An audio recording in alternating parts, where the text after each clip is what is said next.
Competing at a combined weight of 405 pounds, they are the reigning, defending, undisputed Racing Dudes Triple Crown champions of the world,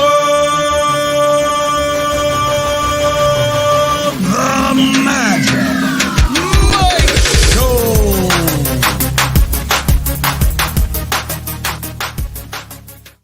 What's up, everybody? I'm Magic. And I'm Mike. And this is the Magic Mike Show, episode 441. Mr. Somich. Huzzah! Hey, we survived Tampa Bay Downs, and by survived, I mean we're still here the Monday afterwards, survived Super Bowl Sunday. Hell of a weekend emotions-wise, but overall, I think probably a pretty good one overall. How you doing today? Yeah, it was a good weekend.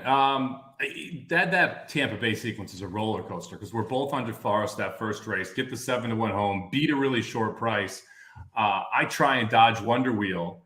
You go too deep in that race, and we get a 50 or 30 something to one shot that goes gate to wire that was just quit out last time at 7 furlongs. Rough race to lose that way.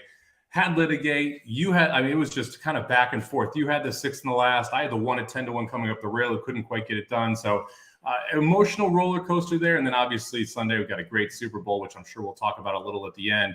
But man, this Derby prep season, it's something right now. I mean, it is just something. You again having me pick my Derby winner right now, and it's like I'm gonna go ahead and pick a horse that has yet to run this year. And the only other horse I considered was a horse that has yet to run this year. I mean, it's just wonderful. And I think if you caught the live show on Saturday, you could tell by how we were kind of acting and the amount of energy there was in that show, just how excited we were for some of these horses that we're now going to talk about today on Monday. Jared joined at the very end of the live show after the races were done. He said a couple of things that nobody really reacted. He goes, "You guys are a lot of fun right now." Or like, man, if you had to sit here and do this for the last hour and a half, and this is the results we got, you'd be the same way. It's not even like, you saw Wonder Wheel and Julia Shining get beat in the Suncoast by like, oh shit, like the other Cassie or something like that. It was, that's the horse that won. All right. It's like there's nothing exciting. On that note, let's get into the exciting Derby talk we've got planned for today. Some prep races that happened, some allowance races or such that we're going to talk about. And then, of course, as Mike's favorite segment, who is your Kentucky Derby pick right now as of this week? Let's get into it, buddy. Riders up.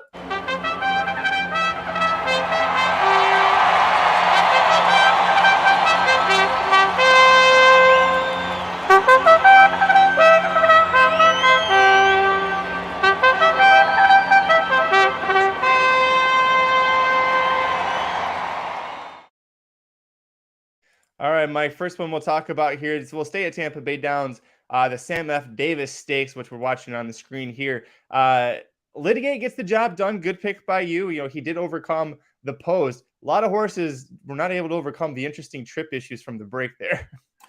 Yeah, I mean, this race is just a trip trouble nightmare here, and especially into this first turn. We mentioned on the live stream that the 7 horse, who was your favorite in this spot, ends up 5 wide after taking a bad step. You can see the horses in the back struggling. The 6 horse has trouble. Classic Car Washer on the first turn, I was interested. And just a mess of a race here early. And it really favored the horses that were toward the front because they didn't get in any of that trouble, even though they were going a little bit quick up front. Yeah, the horse that I thought, obviously WNL, the did not have the good break from the start there. That was the one you saw get pinched back midway through the turn. Not a good return for him. Pretty disappointing effort here. A Litigate I thought ran well. You saw Saez get him clear and get over to save ground, and then he let the other horses, the cheap speed, go out there and do what they were able to do. I thought it was a good effort from him here, but the buyer came back pretty slow. 77 for the win. Groveland, you see there, the long shot in second, held on to keep second at 21-1. He gets a 75. Not very inspiring with the way they came home. No, I mean, the one thing you will say about Litigate, he was wide on both turns. So, the buyer may come back a little bit light here for this effort because he did run probably an extra, 200 yards compared to what the winner was going because of where he sat around the first turn and the second turn. So a rough trip for Litigate, able to get it done. I don't want to bash the number, but the problem is like when you look at what's behind him, there's just not much here, right? I mean, I was on Classic Car Wash. The 6-horse ends up running, I think, third or fourth year, one of the two, who was 20-1 on the morning line. Aaron liked the one Worthington a little bit. I mean, we were trying to take shots against this field, and you have a horse that doesn't really dominate the field, that kind of comes back, that we're lukewarm on already, that Pletcher decided to send here to Tampa versus staying in Florida after a disappointing allowance last time out. The winner of that allowance, Cyclone Mischief, runs an absolute dud in the Fountain of Youth next out. So it's just like, it's hard to get excited about Litigate at this point. Although you kind of have to expect, now we've got Derby points. We're going to stay on the trail. Like, he's going to be one that you have to look at again. But this is a classic example of like, hey, I want to try and beat Litigate next time out, because Litigate got bet from a 5-1 morning line down to a 5-2 off odds, and is not a horse I think is like ultra talented. And, the buyer came back 77, I believe it was, for the win. Pretty light there. Yes, like I said, 3 wide, so you kind of give him a little bit of an upgrade, but I mean, he's going to have to improve by leaps and bounds to even be able to contend with horses that you would expect to be in the Derby starting gate. He kind of feels to me like Litigate. This is a horse that, will probably go to maybe the Bluegrass or something like that for his next start, maybe Tampa Bay Derby. And then he'll have enough points. He'll make the Kentucky Derby. He'll finish like 17th. And then they'll go to the Belmont with him, and he'll probably get like 5th or something like that. He's bred to run all day, but he's nothing. There's no kick that he has. There's nothing exciting about him. I was against him here partially because of the post, and also because Cyclone Mischief beat the piss out of him, and Cyclone Mischief completely bounced in the Holy Bull. A good effort here for what he was doing, but I don't think we're thinking too seriously about him moving forward. Another horse we can talk about that possibly we are excited to see, a horse that we tried claiming for the Racing Dude Triple Crown Fantasy League, because we just knew the Wither Stakes was going to be straight Hit Show over Arctic Arrogance. It's what we got. The buyer for Hit Show comes back at 91, a much improved career best for him. What do you think about Hit Show in the Wither Stakes? I thought this was actually a pretty good race from Hit Show. Arctic Arrogance, we've at least seen run good races before. Now, obviously, what happened at Tampa with WHNL kind of hurts Arctic Arrogance a little bit. But this was a professional effort from Hit Show. Was able to sit behind the pace, was able to get comfortable. Arctic Arrogance goes right to the lead and gets a pretty comfortable lead, really, in this backstretch. You see the 2 is going to press a little bit, but nothing that should really hurt. You have Hit Show there, the 4-horse, who's sitting on the rail and about 5th.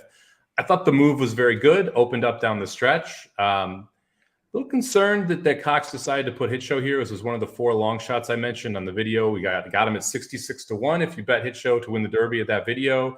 I still like that price. Don't like the new price, because now we're staring at down the barrel around 20-1, depending on where you're looking. That seems a little bit short for this horse, because Cox going to New York with it, not necessarily a vote of confidence from that barn versus, being in Louisiana, being at Oaklawn, being down in Florida. Those are the places where you expect to see his better horses. But this was a good performance, right? I mean, Arctic Arrogance was clearly the second best or best horse going into this race, and Hit Show took over down the lane. Arctic Arrogance had no response for him. Probably doesn't want this much distance. Arctic Arrogance doesn't, but Hit Show looked good, was able to stalk, make a move, and get loose. As far as Hit Show goes, it's funny, 4 starts, 3 wins. He's always been the favorite. He's never been higher than 8-5, and that's when he won at Oaklawn Park last out. And I think you bring up a great point, Mike. Hit Show was actually entered for the Southwest Stakes. Cox had 3 horses entered, and he decided to scratch Hit Show and send him. The Withers was supposed to be a week prior. So, he would have run last weekend in the Withers instead of at Oaklawn 2 weeks ago.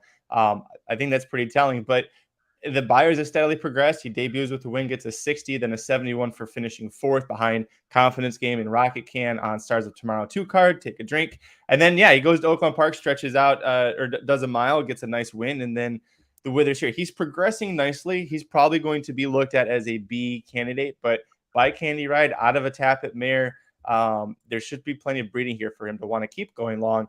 Arctic Arrogance, our boy, finishes 2nd yet again. And now we're targeting the Gotham Stakes because apparently mile and 1/8 is too long. So we're going to cut back to that stupid mile for 50 points.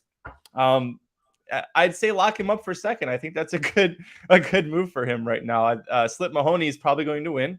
Arctic Arrogance 2nd. If you can get that in your future books, get it now. I'm hearing some grumblings. There's going to be another horse headed up there for it that we've actually talked about in private that will not be running at Oaklawn, but will run up there. So we'll talk about that again after the show. which would make it awfully interesting if that is the spot. Look, Arctic Arrogance is a wonderful horse to own, right? Let's just put it that way. Horse tries hard every time, can run well against good competition. The one thing I would say, buyer perspective from Hit Show, you mentioned he's progressing every race. These buyers at Aqueduct going 2 turns for 3-year-olds can be very tough to make sometimes because this time is really slow, but Aqueduct has been slow all week. So that's not necessarily a knock against the time because this is kind of what you've seen. Like you've seen 6 furlong sprints that have gone 23-3 to open the first quarter of a mile. And that's exactly what we saw here going the mile and a quarter. So, or mile and an eighth. So the time was pretty good here from an early pace perspective. Yeah, they were slow late, but Aqueduct, like I said, has been slow. However, I mentioned how hard it is to make these buyers because there's not a lot of comps to like, hey, tell me another stakes for 3-year-olds that's run at Aqueduct at a mile and an eighth so far this year. Wait, let me guess. It's 0. So I'm kind of worried when we saw the buyers come back for Arctic Arrogance and WHNL, and they seemed high. And then we saw what WHL did at Tampa. And now we have Hit Show and Arctic Arrogance as buyers. Seem a little high again, right? So I'm concerned we may have inflated buyers at Aqueduct through these prep races this year. Yeah, and I think something to kind of back that up. If you look at Arctic Arrogance, he finished second to WNL in the Remsen Stakes last December. He gets an 89 buyer for that, and then it's an 84 for second in the Jerome, and now he gets an 82 here. WNL's first race after the Remsen, when he left New York, it went down for him. So yeah, I get it. It is a tough track. You're right. It is very slow there, but yeah, the B squad. But you're right. You'd love to own him. We love to own him in fantasy, of course. So not to worry about that. Let's talk about a couple of non-prep. We're not going to talk about the El Camino Real Derby. Unless the chat really wants to, we can do that. But we gave out the exact on YouTube /Racing Dudes for that prep, though. Yeah, no, sorry. I thought that one of the 2 Baffords, which were the only 2 Triple Crown nominated horses, that one of them was going to win it. I think Gilmore was who we both liked, the one horse, because that had a free Preakness entry. You're like, okay, well, they'll at least go off and do the Preakness with this horse, somewhere down the line. No, didn't even win that race. Couldn't beat a gelding named Chase the Chaos. Anyways, let's go to Gulfstream Park for Saturday February 11th. This is race 10, a maiden special weight. Big return of a horse named Arthur's Ride, who in 2 starts at Saratoga as a 2-year-old finished second to Disarm, who we'll see this week in the Risen Star Stakes. And then Instant Coffee, a multiple graded stakes winner since then. Comes back, a very nice return. You got to love the fact that he gets a career best buyer off the layoff, going a longer distance than he'd done, Mike. Yeah, can you go back to the start real quick and just pause it when you're showing the gate? Just I want to point this out. The gate broke at Gulfstream Park before this race. Note the gap between the 6 and the 7. So we had like the little Kentucky Derby auxiliary gate action here going, which is interesting because the 6 was your favorite in this race, a horse named Case, second-time starter. The 8 was a first-time starter, Dreamlike, $975,000 purchase, headed to the Pletcher barn. So the 6 and the 8 are the 2 main factors in this race. You can play it now. I just wanted to make sure I called that out. Yeah, this is an interesting horse. Let me just put it this way. I was not inspired by anything I saw all weekend headed into the Derby Trail. Chase for Chaos, I believe, was the winner of the El Camino Real Derby. That sounds like what this lead up to the Kentucky Derby has been so far with what we've seen. It's been chaotic and it's been wild. This is a horse I would love to bet against next time out because they went quick early. They run a 45 half in this race, 45 and change half. But not really sure what Arthur's Ride beat here. Not really sure Arthur's Ride is going to be able to sustain this going longer, especially if you're going this quickly up front. Not the quickest horse in this class, so won't be able to get this type of setup in 2-turn longer races. To me, this is one of those where it's like, hey, I think this horse is talented. I think this horse is probably better around 1 turn than 2 because of the running style that we're seeing from him. And it's one of those where like, okay, it's a nice maiden score, but we have no clue what you beat here, right? You beat Case, who was your favorite. And like I said, Dreamlike, expensive purchase, but first time starting, going a mile is not easy to do and ends up running a pretty good second. I'm more interested in Dreamlike out of this race than I am Arthur's Ride.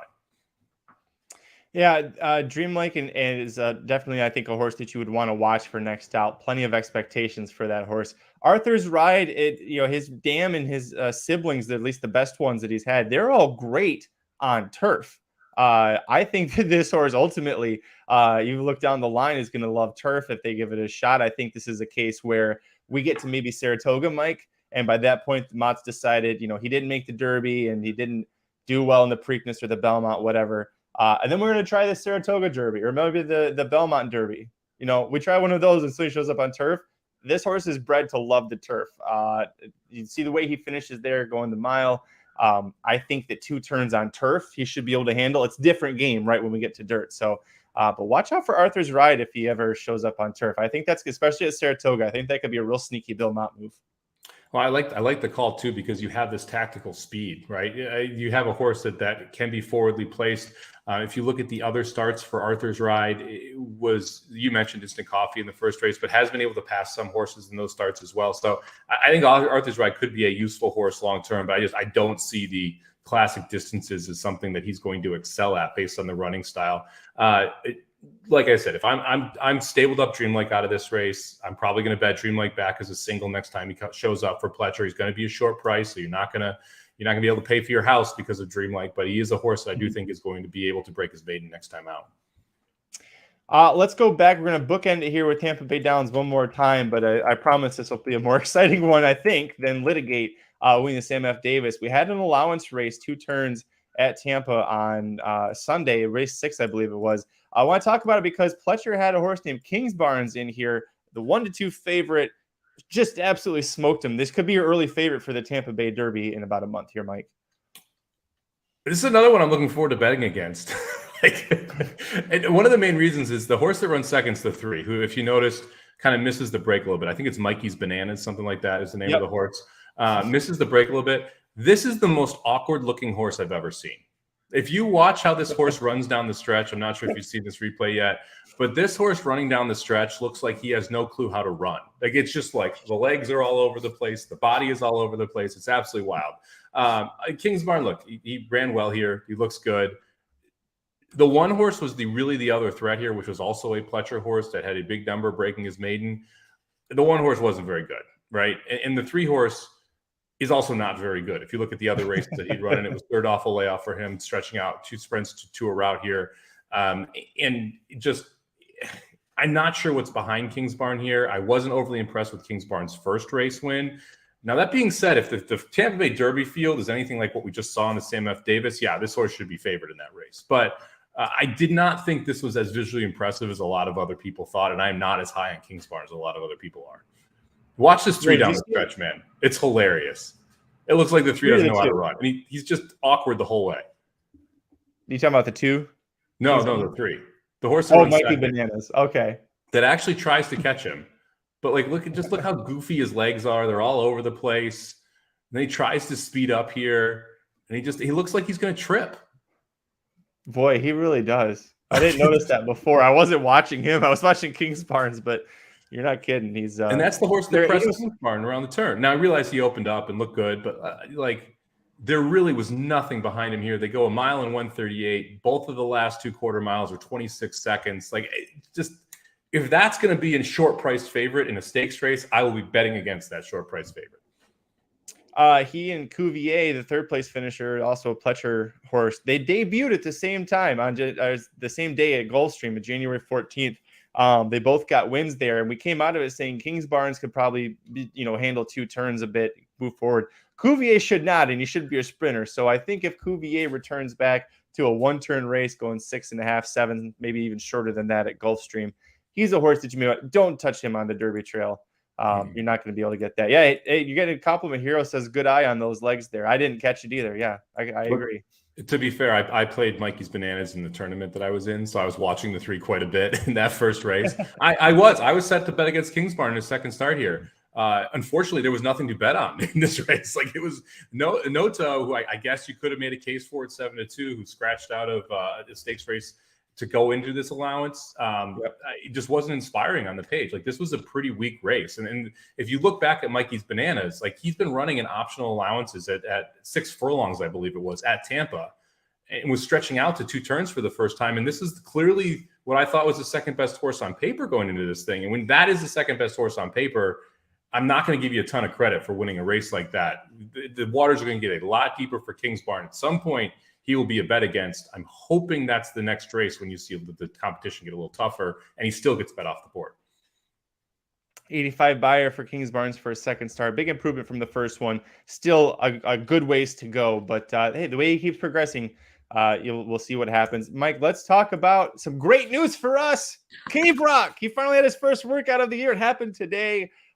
Praise be. And not only that, Mike, it was not a slow donkey time like Forte's been putting in. He put in a half mile, 47-4. Knowing the way that the Baffert training schedule usually works, we'll probably see a month and a half's worth of 6 and 7 furlong works for him. But I want to talk about it realistically. Where do you see him showing up? I mean, do we wait until the Santa Anita Derby when he's with a new trainer? Is that how far we have to wait for this? I don't know. I mean, this is tough because the plan was Rebel, right? I mean, and that's just out the window. There's no chance that's happening. And so you're probably looking at a one and done prep scenario here for Cave Rock, who is I think you could argue is one of the two most talented 3-year-olds we've seen right now at this point, which is wild to say since it's only one workout into his 3-year-old season. But, Hero mentions this, like the Derby Exact is Forte and Cave Rock. They're still the best 2 3-year-olds we've seen, and that was based off their 2-year-old races, right? We haven't seen anything that's kind of blown you out of the water there. So I think it's really interesting what you do with this horse, because I would make the argument he was the most talented horse we saw at 2. And you have to figure out, okay, where are you sending him? Because he can't stay in the Baffert barn. At what point do you switch him over? Because it's probably somewhere during this workout tab. And then is Baffert talking to the new trainers to make sure that Cave Rock gets the spot to be able to win to get into the Derby? Or do they all go to the same trainer, which I don't think we're going to see? We saw a Baffert show up with Asmussen this weekend. Where the Tetris that is going to have to be played to make sure that Cave Rock gets into the Derby, if that's what you want, is going to be pretty extreme at this point because of how late we are starting out. Can I throw you a wild idea? This is aggressive too. I don't know if this will even be possible because of the long layoff. If Cave Rock is as fit as Baffert has claimed he's been this whole time with all of his jogging around the track, Sunland Derby is in about 6 weeks. That is a 50-point prep race. With the new trainer, you win the Sunland Derby, you're going to be in the Kentucky Derby. Either way, maybe he gets second in there, shouldn't, but then you go to the Lexington Stakes in Keeneland. That's a small prep, but the problem with that is it's just a few weeks before the Kentucky Derby. So you would have the Justified type schedule where you've got March 26th, Sunland Derby, April 15th, 3 weeks later, the Lexington, and then 3 weeks later, the Kentucky Derby. Like, that is a lot to put on this horse after a layoff. If he wins the Sunland Derby, if the Kentucky Derby is really what you want to do with this horse, then maybe you have that gap there. Maybe you do Sunland, you do Lexington, you do Preakness if Baffert just wants to keep him. I don't know. Yeah, and Tom brings up the point, hey, were any of the Baffert successful when they changed barns last year? Absolutely not, right? I can't think of one. Were there any that I'm missing? Well, I mean, Taiba became a grade 1 winner because he won the Santa Anita Derby, but that was also like Baffert didn't want the horse to be there. Well, and that was also like super okay. That I would argue in the Santa Anita Derby, Taiba was still trained by Baffert too. This year, you have to change quite a bit. You have to change your trainer earlier, right? So February 28th is the deadline to switch trainers to be able to run these points races. Last year was the end of March, so a full another month. Santa Anita Derby early April, so easy to get that horse in. Can I throw one at you that I think would be interesting for Cave Rock? Yeah. What if you went to New York and you decided to go 1 turn mile as a 50-point prep? Oh. You don't need to be as fit. You know you're the best horse. Interesting. A Cave Rock Arctic Arrogance Exact. I see what you're putting down. I mean, it's if you're looking for a spot that you are going to ease the horse into it, going that mile for a horse that's speed where you know you're going to be the fastest horse, and it also gets you enough points to get into the gate.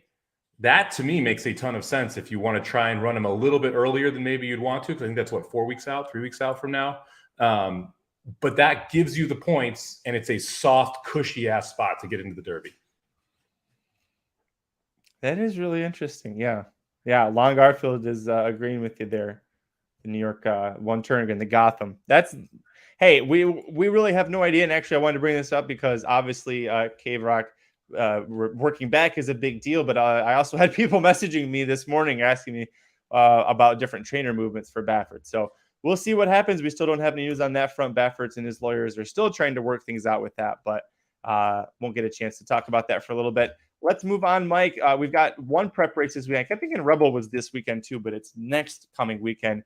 Just one prep this week in America, Risen Star Stakes. You've got a giant field of 14 in here. This is incredible. Lots of horses that we've talked about before too. Phil's, Curly Jack making his 3-year-old debut. Sun Thunder got 4th to Arabian Night in the Southwest Tags. Harlow Cap, that's the Bob Baffert trainee that is now the first one to jump ship. He's with Steve Asmussen. And it's interesting. John Velasquez shows up at Fairgrounds to ride Harlow Cap.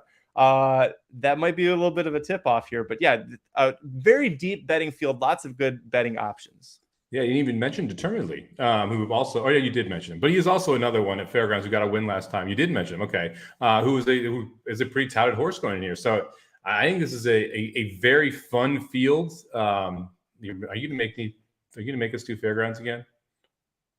Sorry, we're doing Fairgrounds this weekend. Oh, you're killing me, man. Headed back to that long ass stretch. Yeah, this is going to be a tough race to handicap. I mean, Two Phils makes a ton of sense. Ran really well last time. Was able to almost get the job done the previous prep race here. Victory Formation is going to be a short price here, I'm guessing. For Cox, you get Pratt aboard there.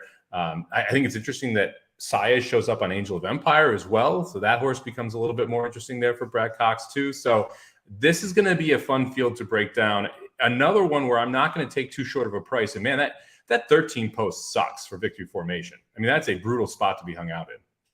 Yeah, this will kind of lead into the next thing we'll talk about here, but Kentucky Derby Future Wager Pool 4 ended, and one of the horses on this list that took no money in that was Angel of Empire, opened at 80 to 1, closed at 99 to 1. So, well, I think it's like $112 is what the payout will be for a $2 ticket. Yeah, Saez is on that horse. Saez is riding that specific horse for a reason. He could be on the Pletcher horse, Krupe, who is this year's, what was this? Unknown Agenda. Who was that horse that was a maiden for and won like $600,000? Ran second in the juvenile, right? Known Agenda is a different horse. Chat, help me out here. It's one word. It's one with confidence. Something. Right. I thought it started with a U. I think it starts with a C. Command Performance. You were there right. It it's is. Command Performance. Yeah, one word. Command Performance. There it is. Yeah. Thank you. Chat, you were like 2 seconds too slow there with the delay and everything. Yes, Command Performance. But at Krupe, a maiden, a very well-regarded maiden, high-priced maiden, keeps running second all the time. There's a horse right there that is very likely to hit the exotics and, spice things up for you at a price because, as Aaron actually did say, a maiden might win the Risen Star. That's who he was talking about. Victory Formation, that post does hurt him, but Flavian Pratt riding for him again after riding with Smarty Jones. I think that's a big one. Tappett's Conquest. It's interesting that he's going to be there and instead of the allowance race where Tappett Shoes is returning. Maybe he can do something for us. He's facing Banishing. Take 2 against Banishing. I don't think that's going to work. Banishing looks good in that one. Are you going to pick McPeak in first or second in this race? I know you love Sun Thunder. I do. Probably second in here, yeah.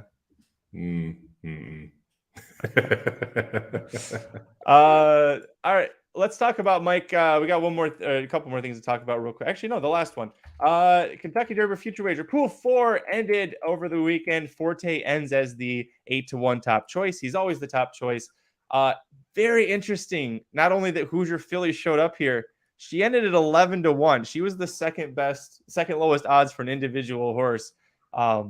Hoosier Philly, 11 to 1. We still haven't seen her run at 3. And after Wonder Wheel's return, I don't know how excited I am about watching Hoosier Philly at 11 to 1 for the Derby. We got to ask this question. So I think someone asked me, would I ever bet Hoosier Philly in the Derby? I would never bet a Philly in the Derby. Not because I don't think one could ever win it. This is the reason why.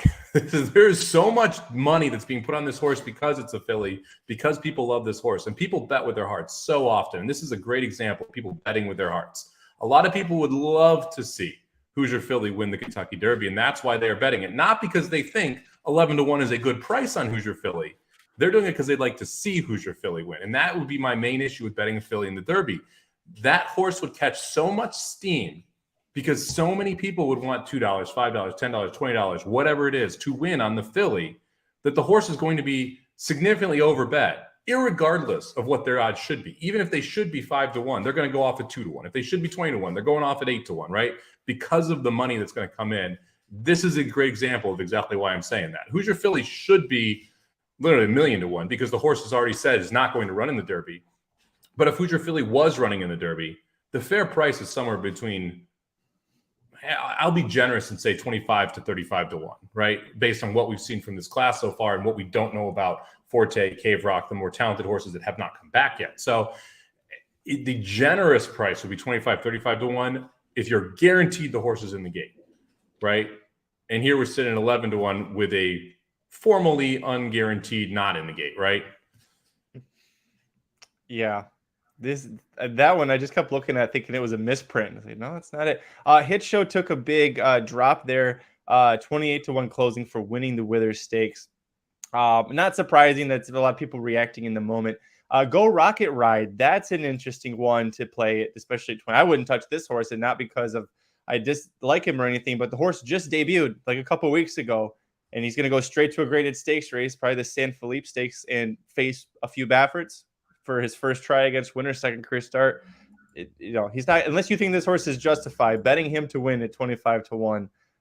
That's pretty ridiculous. Anything else kind of catch your eye with the figures that came out? No, I mean, it's tough to bet any of these horses at these prices right now. I mean, you look through it determinedly at 99-1's a little interesting if you wanted to throw some money down there. Like Gun Pilot at 66-1, I thought looked pretty good last time out. Not really sure what's going to happen there. Instant Coffee weight is at 22-1. We talked about that horse when it was 75-1, and now it's tough there. I think it's interesting to tap at Trice here is down to 15-1, and one of your shorter priced horses as well now off that last win, which looked great, but has yet to face stakes company for Pletcher. Rocket Can after winning the what was it? Holy Bull Stakes. That's what he had last weekend, 35-1. This is the one I found interesting. Verifying.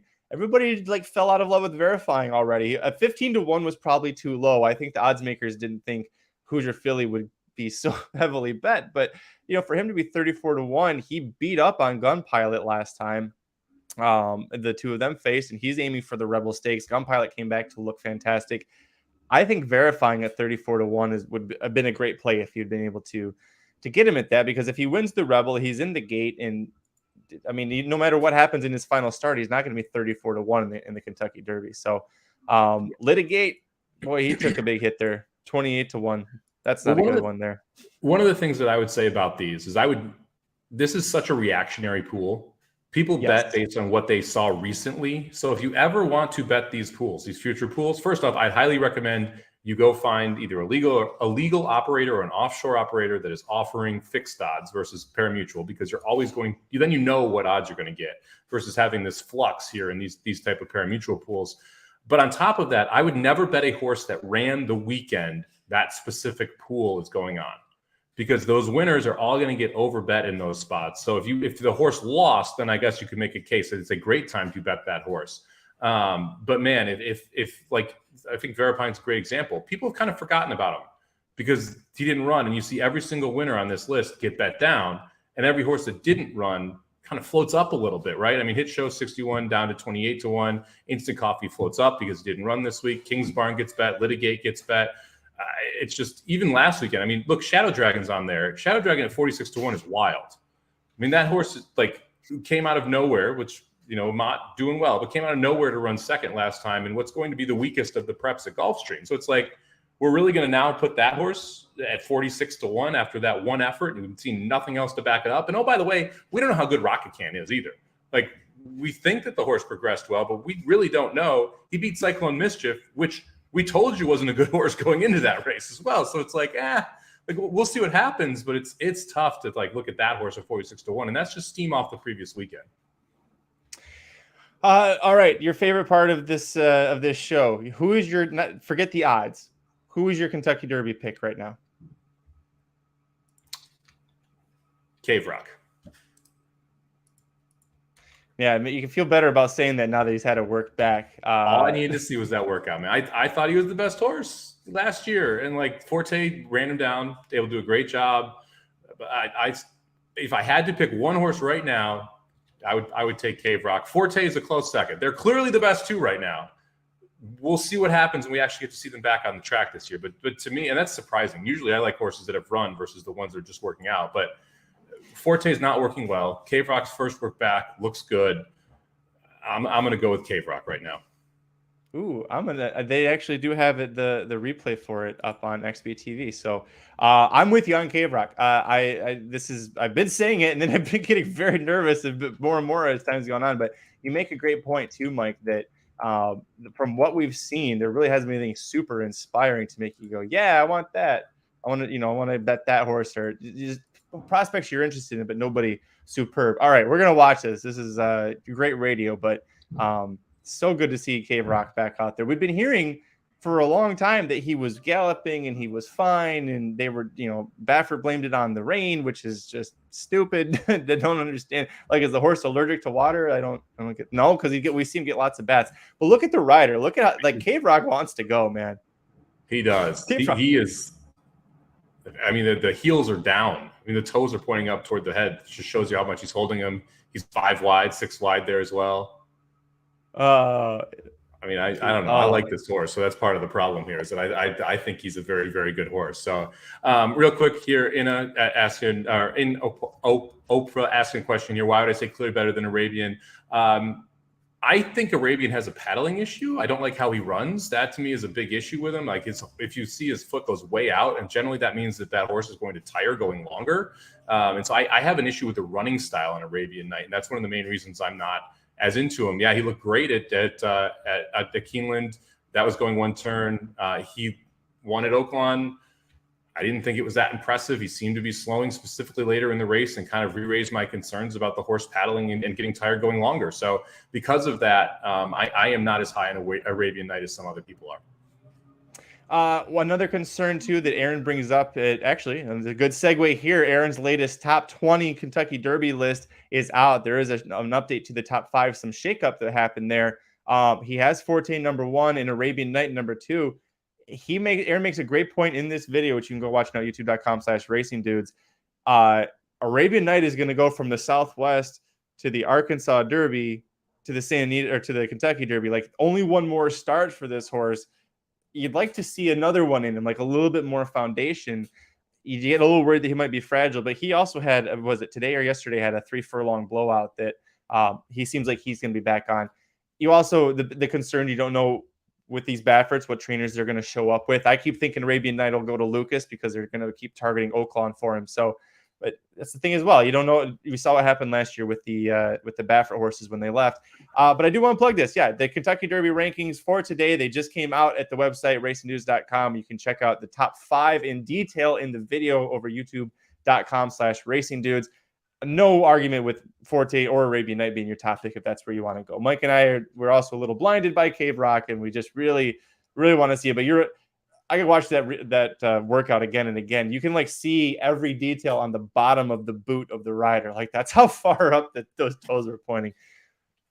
That's a good 47 and change work. And one thing I'm really happy that and I've said this before, but I got to say it again. I'm really happy they moved this date forward for switching the Bafferts, because it's going to give you as a bettor so much more information to see these horses run at least one race with a trainer. It's probably going to be 2 in most cases with the trainer. So you're not only going to have a benchmark point in that first race, but you're going to see if the horse improves, doesn't improve, how they look visually, how are they working out with that trainer versus how they worked out with Bob Baffert. It gives you so many more data points to dissect to decide, okay, is this horse going to be able to step forward with a new trainer? Are they going to be, it's going to be a lateral move, or are they going to regress? I mean, we talked about how many horses regressed when they left his barn and then kind of popped again when they got there, right? No pun intended. They all of a sudden got better again when they got to the Baffert barn. We're going to have more information this year than we did last year, because I know we kind of go back and forth on this. I still think Taiba and Messier were probably 2 of the most talented horses in that Kentucky Derby. We have no idea because we never saw them run at their peak in that Derby because of who was training them, right? And we saw a clear downshift and then a clear upshift back in both of them once they got back to the Baffert barn. So I love the fact we're going to have hopefully 2 data points plus multiple works with these new trainers to make a decision on how we want to play these horses in the Derby. You're on mute, Magic. So I'll answer the question. Loggins got back to the track for the first time and started walking early this month and starting to run into or gallop into its actual training events. He has not hit the workout tab yet. I think Preakness is the earliest we will see him in a Triple Crown race. I think he has 0 shot of making the Derby. Yeah, it was even a couple of weeks ago, Brad Cox's trainer had said that making the Derby was going to be tough. And so when they're saying it that far off, it's usually like, that's probably not a great sign. It was also an injury setback for Loggins. I mean, that's the other part of it, where it's not like, hey, the horse, like, apparently Cave Rock doesn't like the rain. Loggins was injured. Like, there's a little bit difference there. It's why Loggins didn't go to the Breeders' Cup. The word is they kind of rushed him back to run in the Breeders' Cup, Breeders' Futurity at Keeneland, and didn't come out of that race as well as they'd like. And so, I mean, we both thought Loggins had a massive future out of that race. It's unfortunate to see what's happened to him, but he will be back later in the season. And wouldn't hate the idea if someone told me right now they wanted to put a future ticket on Loggins to win the Travers. Just put it that way. Loggins! Now look, before either of us does something we'll both regret. Just like betting on Loggins in the Derby future pool. I did that and I regret it. That's okay. Still love Loggins. Still love his chances. Hopefully he comes back around healthy. Mike, we can get out of here. Don't forget the Risen Star Stakes is this weekend. Mike and I'll be back to preview that on Thursday. He's already grumpy about it. I'm sorry, buddy. But that also means the inside track to the Risen Star Wagering Guide is going to be available later this week. Full in-depth coverage of all, I believe, 14 races for that card, including you have the Rachel Alexander Stakes, which you'll have Hoosier Philly returning. She's going to make her Kentucky Oaks bid. We didn't talk about the Oaks, really. I kind of want to wait for Hoosier Philly because the Suncoast debacle. We need to see where we stand with Hoosier Philly and Pretty Mischievous, who I think right now is the number 2 choice for the Oaks based off of what we just saw. But we've got that coming up Thursday. If you want to tune out now, that's great. We'll see you then. Mike, what did you think about the Super Bowl? Well, I thoroughly enjoyed the Super Bowl. We'll put it that way. I thought it just, look, sometimes you have the better player. And I didn't think Patrick Mahomes played out of his mind. I actually think Jalen Hurts played phenomenal in that game. But the coaching difference kind of really reared its head there. If you tell me Philly's going to have 60 plays to 30 for the Chiefs at one point, they're going to have 33 minutes of time of possession heading into the fourth quarter. You got to win that football game. You just have to. And they kicked 2 field goals in the second half. They kicked 2 field goals in the second half, and that was really the difference in the game, is that they weren't able to punch those in for touchdowns. A lot of people mad about the holding call. Well, look, it was a hold. Like, even the cornerback after the game said, yeah, I held him. I was hoping they wouldn't throw the flag. I mean, and as soon as the ball went up in the air, the route was clearly impeded. You're going to get a flag for that most of the time. So I don't think that was a bad call. I think it was the right call, and kind of unfortunate again. Like, it's the same thing as, hey, you can't hit Mahomes when he's 3 steps out of bounds. Like, again, the right call, just another unfortunate thing, right? So it's like, all right, well, don't commit penalties in those times, and don't force the flag out of the referee's hand, right? So, and like I said, Bradbury after the game says, yes, I held him. I was hoping they wouldn't throw the flag. So to me, that was, you can make the argument that you're not happy that we didn't get a chance to see Hurts have the time to come back and try and drive for a game-winning field goal, but you can't really argue that was or wasn't a penalty, because it clearly was. So to me, the most interesting thing out of this is the Chiefs dynasty side of it. Like, we saw Brady win 7 Super Bowls.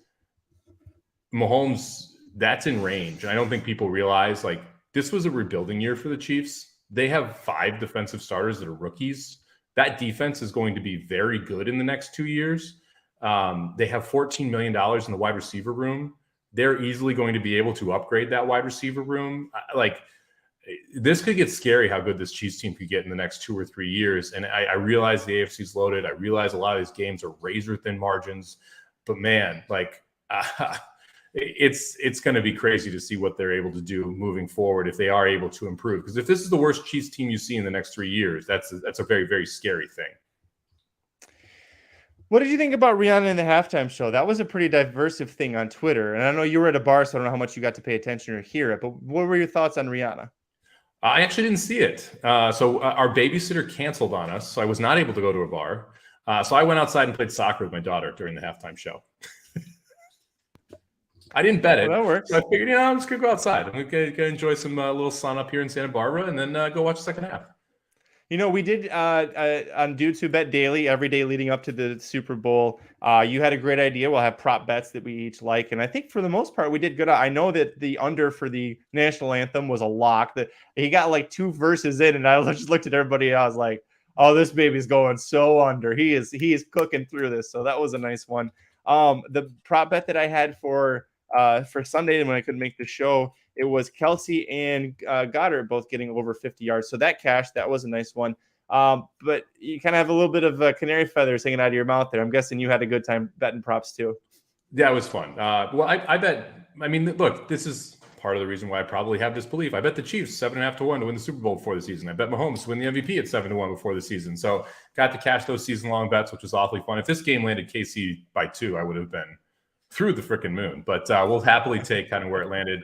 I played KC in the over in the game, so that was good. I bought back some Eagles action on the Super Bowl ticket. But yeah, I mean, it was overall a good day. And I thought it was a good game. Like, that's what I wanted more than anything else, was to be a really good game. And like, it was. I mean, it was an enjoyable football game, back and forth. It was wild that the defenses couldn't get off the field. I figured that the Eagles would be able to at least slow down Kansas City, and the Kansas City would have a little more success. But the Eagles kept getting in 3rd and 1 and 4th and 1. It's just running that QB sneak, and there's nothing they could do about it. So I do feel bad for specifically Jalen Hurts, who I thought played phenomenal. And I've been a Jalen Hurts detractor, and he played out of his mind. Some of the passes that he threw were so good. I mean, like, the pass that he threw to Goddard on, I think it was 3rd and 11, 3rd and 12, where Goddard bobbled the ball and caught it. There could be no other place you can put that football. And that was like the second one on that drive where he threw just absolute dimes to keep the chains moving.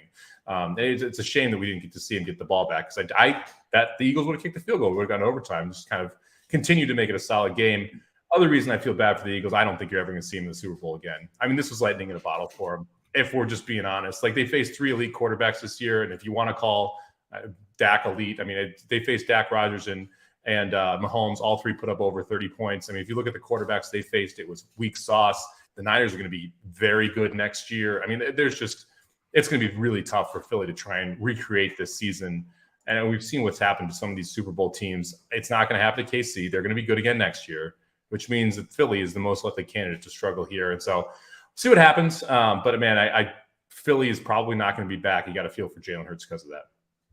Yeah, traditionally speaking of the Eagles, the team that loses the Super Bowl doesn't even usually make the playoffs. The Bengals were kind of the outlier this year by even making it to the conference championship game. All right, last question for you. Commercial. Did you have a favorite commercial or most memorable one from the Super Bowl? I actually liked the Dunkin' Donuts Ben Affleck J-Lo commercial. It was early on, but I thought it was funny that like he's working at Dunkin' Donuts and doing his thing, and then you kind of feel like it was like one of those, hey, we have this guy working and no one knows about it. Like, it's not really a commercial. It's more of just like and then she pulls up, like, oh no, this was all staged the whole time. And she goes, oh, is this what you do all day when you're working? Like, I thought that was actually a pretty entertaining, good one that actually delivered into the line hit. That was a good one. My favorite was the Breaking Bad Popcorners one, where it seemed like it was directly taken from the show. You even had Tuca Salamanca come back, one of the supporting actors. So I thought that was a great one. It's crazy that it's been several years since Breaking Bad ended, and the 2 main characters just fell right into it. It felt very natural. I also really loved, I think I might be the only one, the Busch Light commercial where the guy was talking about you need food and water and shelter, like the important things in life. And then Sarah McLachlan comes out and starts like she's going to sing the animal shelter song. That one made me laugh really hard. I might be the only one that happened to, but I did really appreciate that. The Sarah McLachlan kind of being in on the joke about her damn animal shelter song. I liked the Blue Moon commercial until it became a Blue Moon commercial. The one where it's like the Coors Light versus Miller Lite. If that actually were both a Coors Light and Miller Lite commercial and they paid for it together, I think that would have been better than Blue Moon dropping the little Blue Moon at the end and saying it's a Blue Moon commercial. Because I was enjoying the Coors Light Miller Lite thing until Blue Moon just came and ran it over. Well, we'll be back on Thursday, like I said, at 5 Eastern, 2 Pacific, covering fairgrounds and that turf course. And I think there's 2 races in that pick 5 on the turf. Oh, I didn't make the joke. I almost tweeted this. Would you have been shocked if CDI was in charge of the turf for that Super Bowl game? Hey-o. I thought about sending it out last night. I didn't do it. I was going to actually say that we were sponsored by the Super Bowl turf brought to you by CDI because, man, if there's someone who can't handle their turf, it's apparently the Super Bowl and CDI. Damn it. Oh, remind me. Well, no, it will be too late on Thursday. Shoot, that would have been a good one. Oh, well. Thank you so much for joining us for the latest Derby updates and talk. Like I said, we'll be back for Thursday's show for Fairgrounds. And then the week after that, Monday's President's Day. So we'll probably be on Tuesday that week. But please join us if you can. And, of course, Dudes Who Bet Daily every Wednesday, Thursday, Friday, Saturday, and Sunday at noon Eastern, 9 a.m. Pacific. Although Super Bowl is done. I don't know what the hell we're going to talk about until the CFL starts in a few months. But, hey, tune in. That's half the fun. Until then, I'm Magic. And I'm Mike. Good luck this week, everybody. The Magic Mike Show, where you hear the experts speak. The Magic Mike Show. Tune into the show every week. The Magic Mike Show. You can trust the show is the bomb because it's being brought to you by RacingDudes.com.